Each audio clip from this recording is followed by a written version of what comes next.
Some time ago, I used to do extra work, and that was in the TV industry. And I quite enjoyed that. I mean, I had to do the extra work because it was, I thought it was a way of breaking in as an actor into television. I thought, you know, start at the bottom and work your way up. However, extra work doesn't seem to be that. For some, for the lucky some, it does work, but not for everyone. Anyway, one of the jobs I did was for a TV program called Campion with Peter Davidson.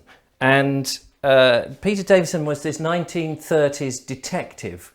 And the roles that I was being cast, I was in my 30s, I suppose, back then. And we're talking the late 80s, early 90s, it would have been, something like that.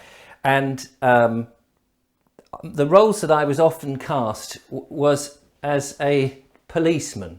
I appeared in Poirot as policeman many times, and The Bill many times, TV programmes on the UK's telly network. Campion was, as I say, a 1930s detective, and we turn up in this location somewhere in Sussex, actually, which was handy for me, on a beautiful summer's day. And we're wearing all this wool, heavy wool policeman's outfit. And the thing about the extra work is you never quite knew what you were going to do. You just turn up, you knew you were cast as a policeman.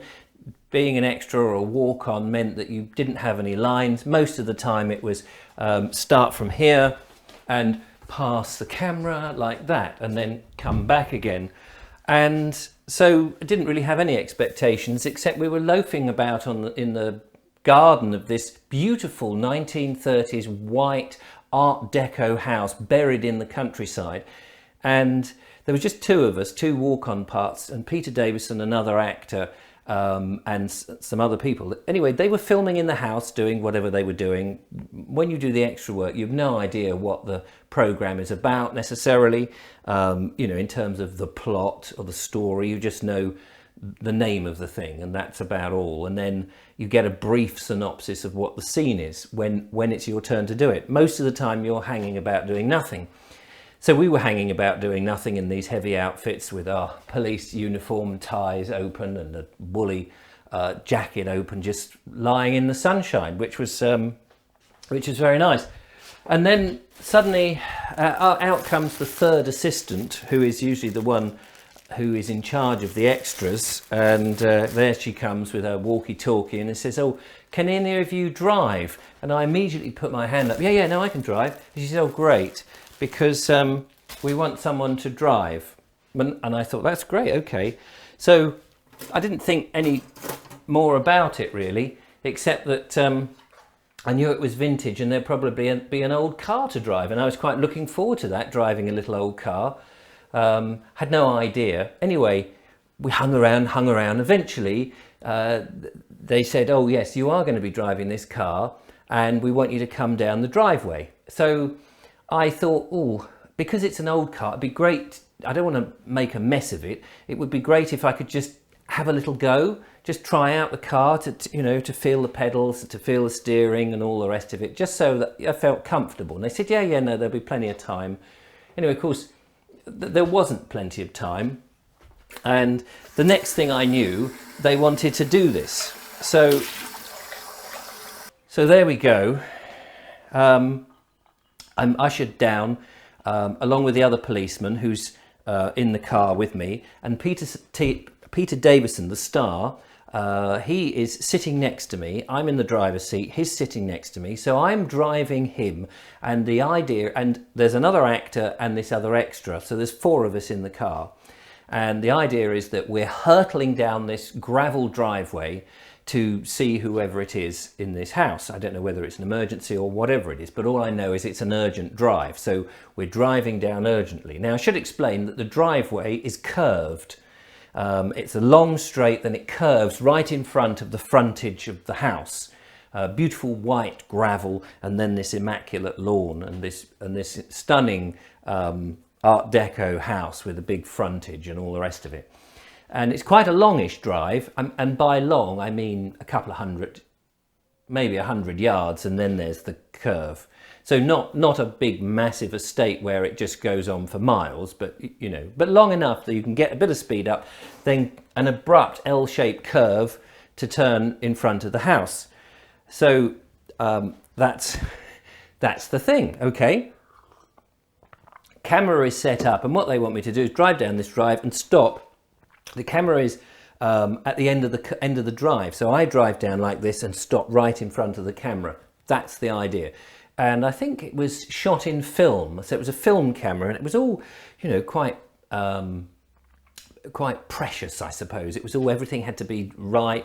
And this old vintage car, I can't tell you what it was, but I just know it was very old.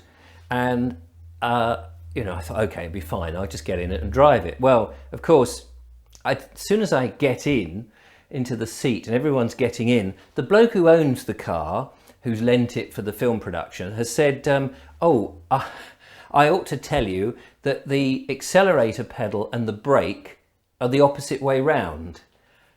The clutch is in the same place, but just I said, what? He said, so in the middle pedal is the accelerator, the brake is on the right. I thought, blimey, okay, I wish I'd had a go, because that, we instinctively have the accelerator on the right, and instinctively you brake in the middle. So they didn't have time, and of course, you're just going, yeah, no problem at all. You're the lowest of the low when you're an extra, and so it's not for me to have a strop or anything like that and say, oh, I need to do this. And Peter Davidson, the star, who I had seen in All Creatures Great and Small, and also was a Doctor Who, had been a Doctor Who, was sitting next to me, and very charming, very nice and all that. And so I didn't make any fuss. The car was already set at the end of the drive. All I had to do was drive down to the end. Fine, no problem at all, you would think. And I just had to remember, keep your feet on the middle pedal. So there's a walkie-talkie slung in the back, so we can hear when they say, okay, stand by everybody, camera roll camera, camera's rolling, stand by, and cue the car. So the car on the middle pedal, there I go. I hurtle down this gravel pathway, these very narrow spindly wheels spinning round like this, and I'm coming down this pathway, and the viewing, the windscreen is quite narrow as well, and we're all cramped in. It's a bit like sitting in one of those old Beetles, the original Beetles, where you felt you're right on top of each other. So there you were. I'm just going to adjust the exposure a bit because the sun's come out. So there we go. So there you were, hurtling down this thing, and then all of a sudden I saw this left curve come up, and I realized I was going too fast because it was coming up quicker than I was expecting. So I got into the curve and I panicked and put my foot on the brake. Because I didn't put my foot on the brake, did I? Because in my panic, I put on my foot on where I thought the brake should have been. The car suddenly accelerated even more. As I turned around this, the back of the car flipped round and gravel apparently flew up. So they tell me. And again, I was panicking. And the next minute I could see the camera, because I'd gone round, was just coming. And I was going straight towards the camera like this. And I managed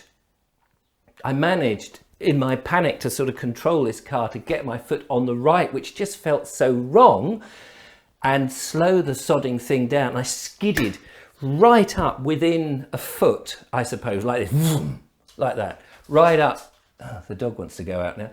Right up to the, all right, Lola, come on, out you go. Thank you. Sorry about that. Right up in front of the camera.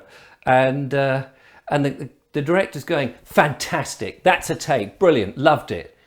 And I was ridiculously praised so much for that silly outbreak, that panic attack. Yeah, it was a frightening day, but one that I now look back with fond memories.